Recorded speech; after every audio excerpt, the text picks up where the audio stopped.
بسم اللہ الرحمن الرحیم۔ السلام علیکم ورحمۃ اللہ وبرکاتہ۔ ہر نماز کے بعد یہ دعا لازمی پڑھیں، نماز کا پورا اجر ملے گا۔ اگر آپ چاہتے ہیں کہ ہماری نماز قبول ہو اور ہمیں نماز کا پورا اجر ملے تو ہر نماز کے بعد یہ دعا لازمی پڑھیں۔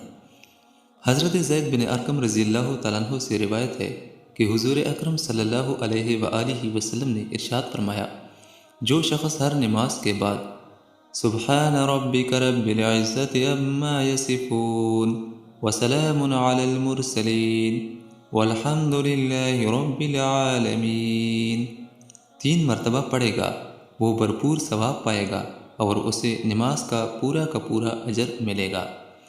ہر نماز کے بعد یہ دعا 3 مرتبہ ضرور پڑھ لیا کریں، نماز کا پورا اجر ملے گا اور نماز قبول ہوگی۔ اللہ تعالیٰ اس پہ عمل کرنے کی توفیق نصیب عطا فرمائے، آمین ثم آمین۔